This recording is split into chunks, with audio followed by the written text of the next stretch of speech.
सध्याच्या घडीची मोठी आणि महत्त्वाची बातमी। रुपाली चाकणकरांनी महिला राष्ट्रवादी प्रदेशाध्यक्ष पदाचा राजीनामा दिलाय। महिला आयोगाच्या अध्यक्षपदाच्या राजीनाम्यानंतर आता राष्ट्रवादीच्या महिला प्रदेशाध्यक्ष पदाचाही त्यांनी राजीनामा दिलाय।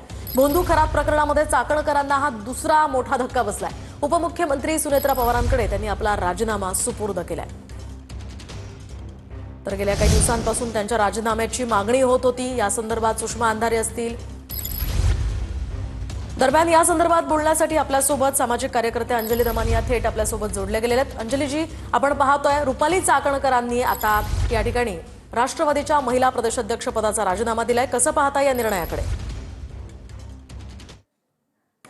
एकाच दिवशी येणं अपेक्षित होतं आणि खरं तर सुनेत्रा पवारांनी ज्या दिवशी हे सगळं उघडकीस आलं, ज्या दिवशी त्या पत्रकारांनी सांगितलं की मला अवेळी असा फोन आला, मला धमकवण्यात आलं आणि त्यांनी तो फोन नंबर देखील दाखवला, त्या दिवशी खरं तर सुनेत्रा पवारांकडनं अपेक्षित होतं की त्यांनी त्यांच्या दोन्ही पदाचा राजीनामा घेणं खरंच तसं करायला हवं होतं। पण मुख्यमंत्र्यांचे निर्देश आल्यानंतर त्यांना पहिलं पद सोडावं लागलं आणि आज जर त्यांचं प्रदेश अध्यक्षपद त्यांना महिला प्रदेश अध्यक्षपद सोडावं लागलंय तर ते अगदी जबरदस्तीने फार दबाव आला म्हणून गेलेलं कृत्य आहे। आणि मला असं वाटतं की आताच्या घटनेला राष्ट्रवादीला आता खरंच काहीच उरलं नाहीये।